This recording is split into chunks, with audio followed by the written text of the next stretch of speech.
I will speak in English. As I stand before you, I cannot but feel honored and humbled that so many Singaporeans want me to lead a political party. At my age, I'm 79 now, my friends urged me to retire and enjoy life. But I'm happy and glad I did not take their advice.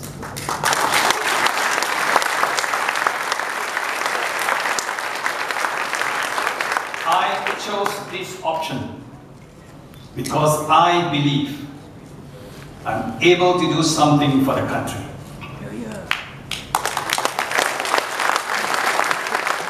So it is indeed an honor. The task ahead is challenging, but I love this country like many of you. So to shy away from doing something, especially when I'm aware that something isn't right, will not be true to myself. And that is not my style. When I know something is wrong, I want to make it right. Over the years, we have witnessed many changes, some good and some not so good. Most worryingly, there seems to be an erosion of trust between the people and the government. I say it because I lived through the 70s, the 80s, and I witnessed many happenings. We went from kampong to HDB flat, on a less educated population to an educated population. Coming through all the hardships, we were then proud to be Singaporeans. But this time round, from the many conversations, meetings, and interactions with Singaporeans, I recognize that there has been an erosion of our national pride. If you look around, you may marvel at the vast infrastructure of offices, buildings, hospitals, shopping centers, and malls. You would have thought that this is a great country with happy Singaporeans. Then, if that is the case, why are you all sitting in this room? With Singaporeans looking at me and hoping to hear an alternative to a better way of life. Something is not right. Beneath this beautiful facade is an underlying tale of disquiet. A Reuters Institute report notes that as many as 63% of Singaporeans fear expressing their political opinions openly, even on the internet, because this could get me in trouble with the authorities. In this survey of 30 countries, we are second from the bottom, only to Turkey. Now, fear is a very much present. How has this affected Singaporean lifestyle? Even when we study the extent and depth of the fear factor, it affects so many of us. We do not even realize how much of our behavior it alters. People fear for their jobs, their promotions, their grants, the rental premises, and getting sued. Singaporeans complain in whispers. You know, my patients whisper to me their complaints about the government. I used to tell them, why you worried? Only we all within this room, there's nobody, you and I only. But they whisper their complaints, and that's worrying. You look around to see who is listening before talking, and hesitate to discuss government policies openly. This is sad. But we should not behave like ostriches, burying our heads in the sand and pretending nothing is wrong. If we act like ostriches, ask yourselves, is that really loyalty or patriotism?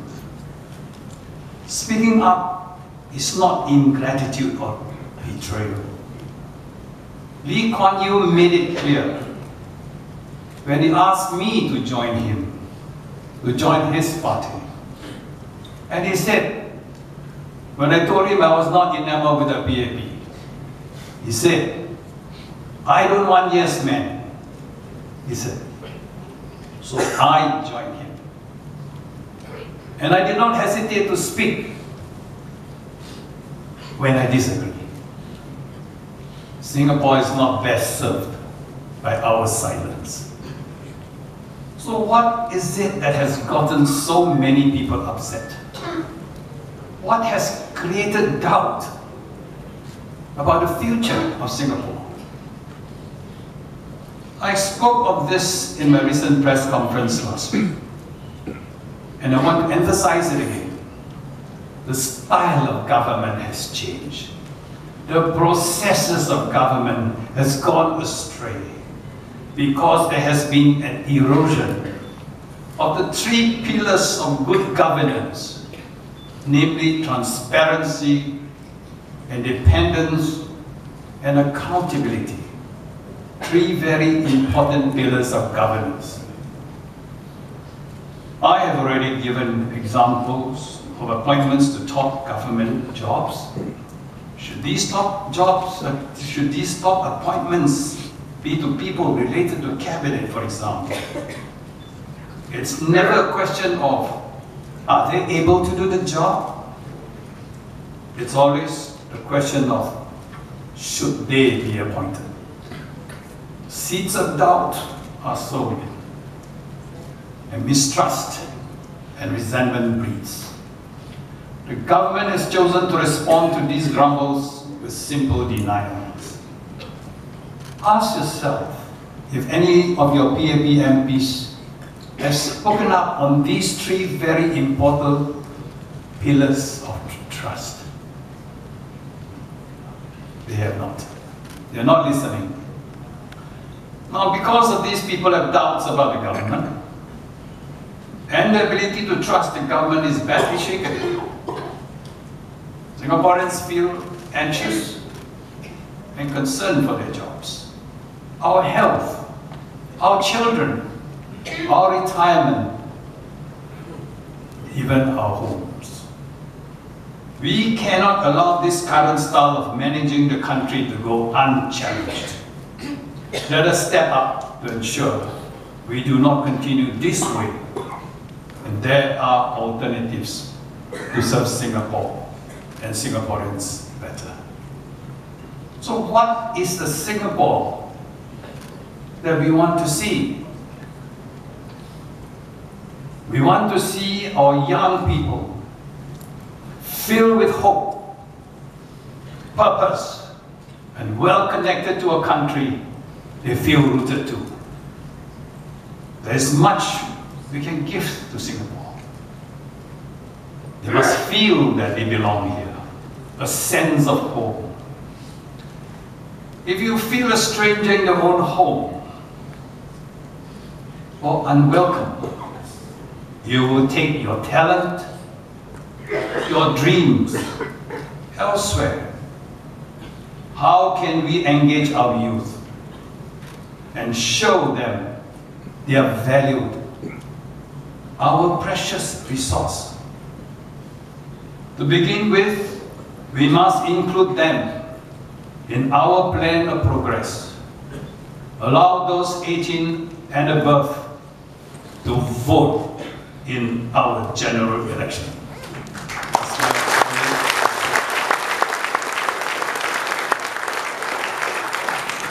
just spoke on this just now, but I will continue to say a little bit more. At 18, they are old enough to drive. The girls enter university, and the boys enter international service. Since they have a duty to defend our country, these 18-year-olds should also have the right to elect their leaders.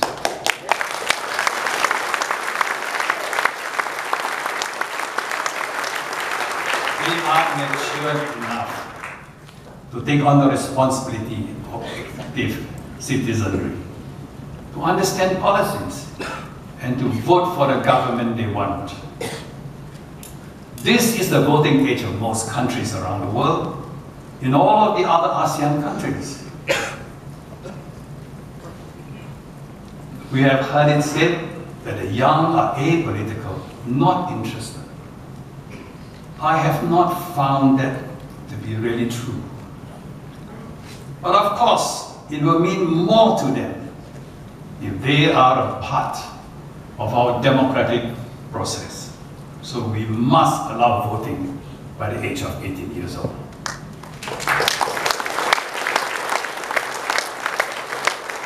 For our working population, we need to ensure job priority for Singaporeans.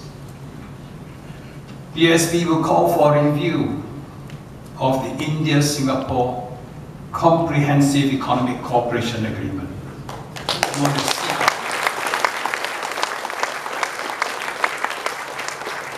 Now, this agreement, you must understand, was negotiated by our current Deputy Prime Minister, Heng Swee Keat, and signed in 2005.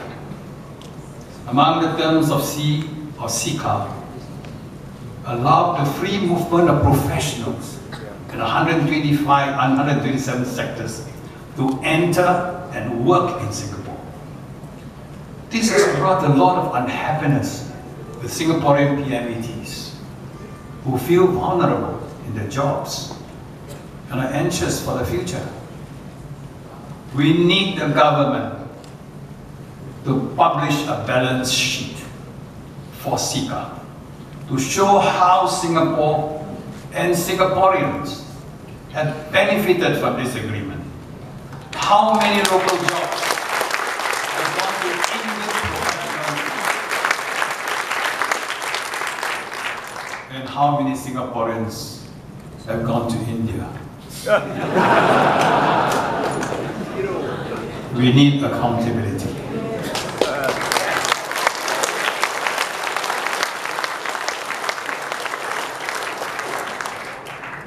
How can the government help Singaporeans feel a greater sense of job security to face the challenges of the future?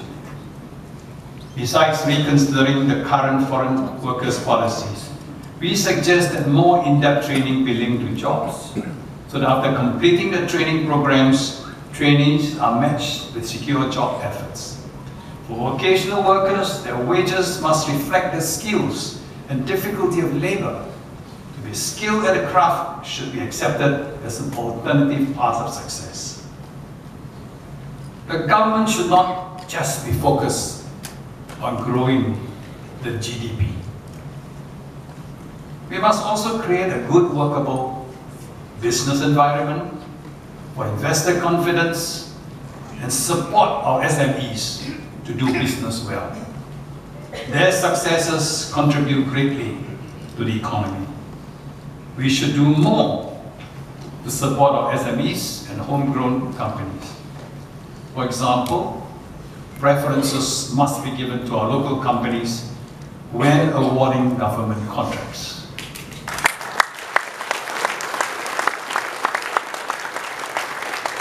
Well-established government-linked companies should focus more on overseas expansion and less on competing with our SMEs domestically.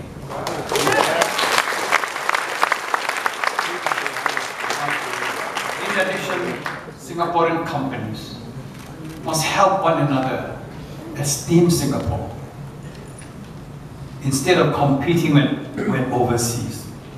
We must follow the example of the Japanese and the Koreans. They're always coming together. They help each other. That's why they get a lot of contracts. So we must build this nationalistic spirit among all our companies in Singapore. So when they go overseas, they're more confident as a unit to go and seek for contracts. So this is the nationalistic spirit we must adopt when we go overseas. Another issue that troubles me greatly and troubles my party is our fertility rate.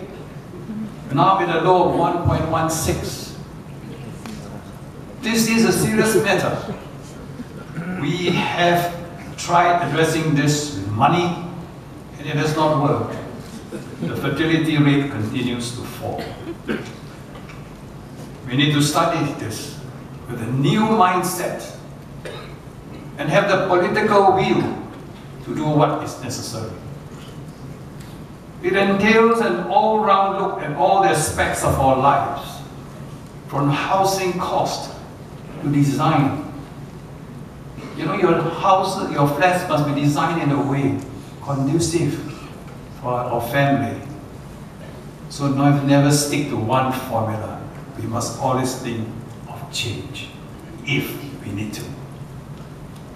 And to childcare support infrastructure, we must provide a lot of this. To education and jobs. How do we make sure that marriage and parenthood is a satisfying experience and a source of happiness and strength instead of stress? It is a very challenging issue, but too important to put on the back burner just because we have failed before.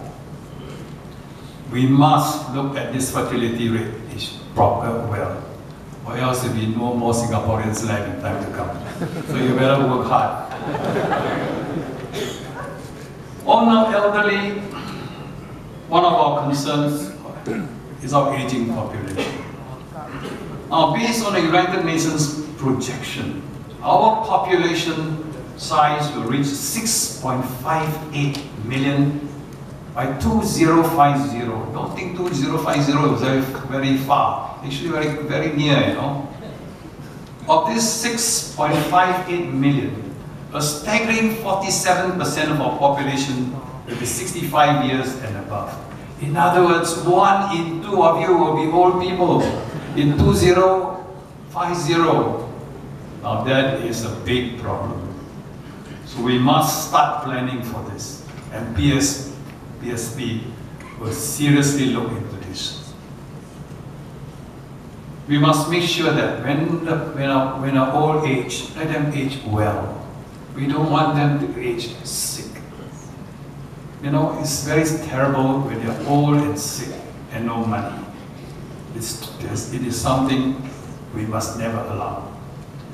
No one must sell their house for their medical fees. This is what we must always make sure that our population don't get into that state.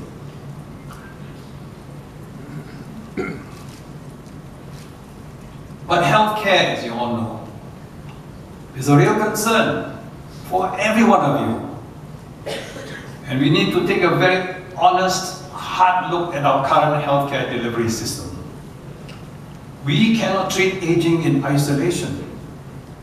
It is part of a total healthcare plan. Now, currently our healthcare is primarily hospital-based, meaning all of us have been psychologically tuned, you know. A little bit must go to hospital. So the poor hospitals now are packed.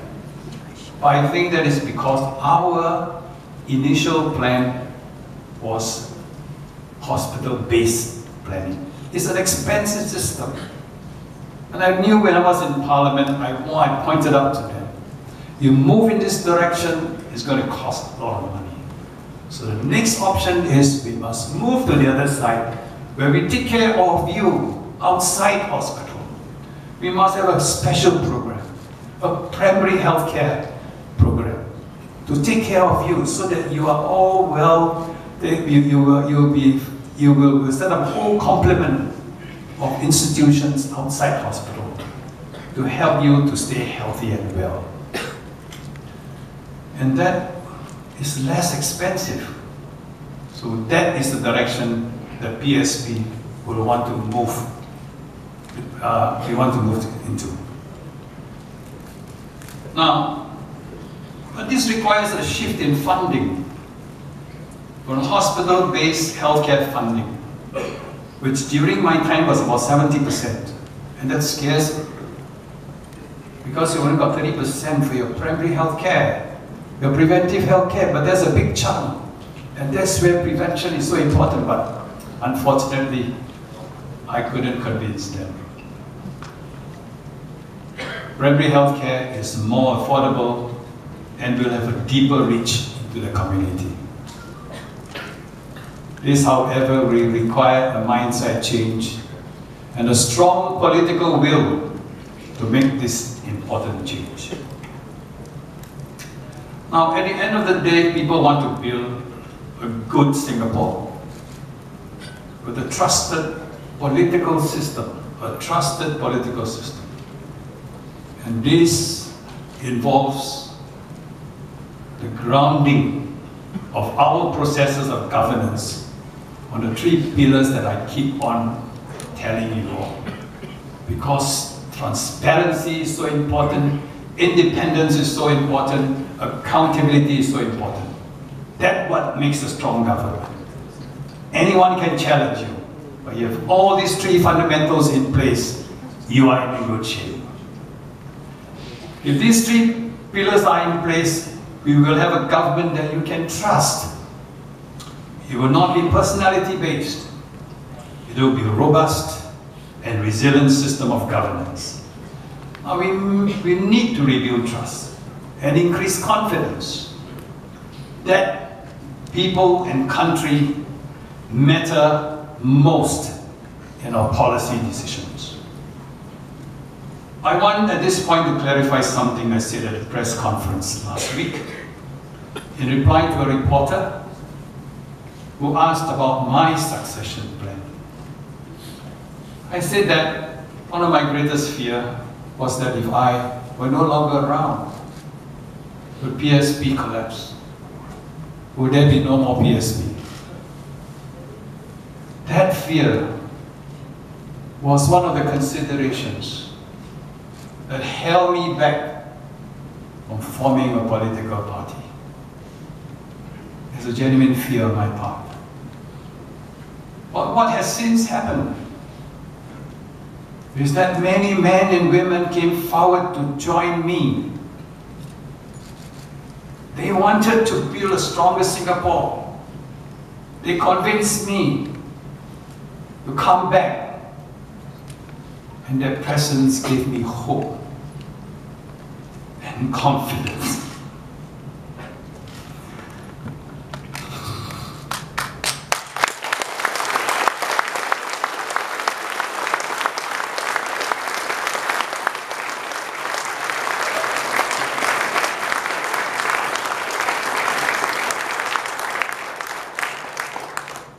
Confidence I needed to go ahead and start this party.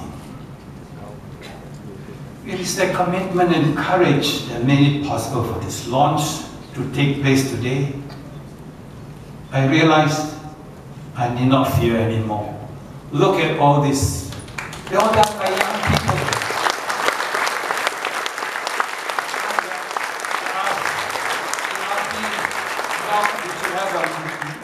Media cube. I said, I have no idea. But these are young Singaporeans. They have come to me now. And they cheer me, they give me the confidence to want to do whatever I can within that short space of my life. This courageous band of men and women decided to come out and do the right thing. So important, the right thing. And they are people of courage. Many have been criticized and ridiculed as old, untrained, raw. But I'd say no, don't worry. Because these are brave and courageous people. And I call them champions of courage for the next generation.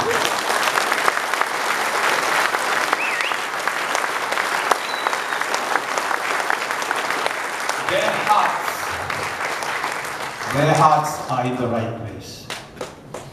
They want to serve the country and people. Ordinary people with the right motives. Many expect me to have the same slate of scholars and army, generals, civil servants to join me. He said, "Look, why did you get them?" I said, "You want me to apply the same DAP formula in my system, in my form of government? We have had endless supply of scholars, generals, and intellectuals. Yet, why are you all here now?"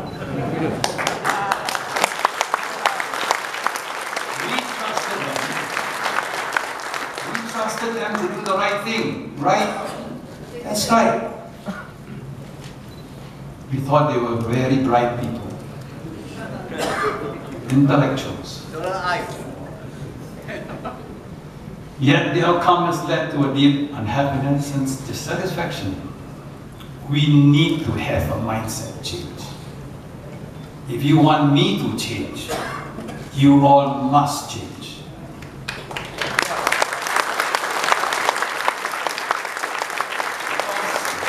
You cannot carry your old ideas all the time. You must change. Change with me.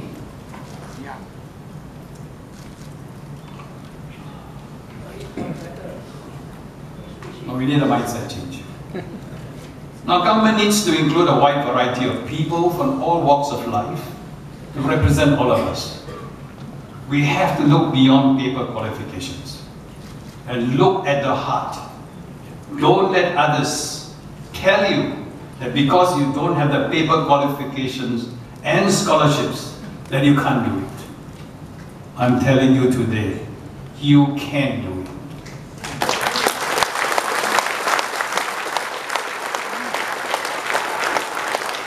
You can make a difference. As a doctor, I know that many of you got the inner strength which you have not ferreted out. Get your inner strength out, and you'll be strong enough to do whatever you want to do. That's why I'm here. My team will work hard. Perhaps lose some personal opportunities. That's possible. They will take the knocks, but you learn from their mistakes. Why? Because they are not afraid. The PSP will nurture a generation of Singaporeans to stand up for what they believe in, without fear or favor. We are starting an evolution of change, not a revolution. Remember that, an evolution of change. And I hope many of you here today will come and join us. Now, Deputy Prime Minister Heng Swee Keat says that we should avoid adversarial politics. That is very interesting. Because saying and doing are two different things. I recall that the Prime Minister Lee Hsien Loong said in 2008, if there was no opposition in Parliament, he would have to spend all his time thinking how to fix the opposition. Now that sounds adversarial politics. And it's sad. We are all Singaporeans. We have different ideas, different opinions. Let's share.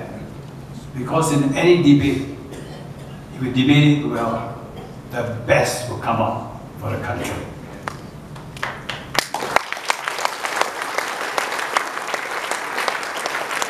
So I'm glad to know that EPM is taking a different approach. Let's hope he really honor what he says. However, I could talk about DBM Heng again. Because he said I contradicted myself when I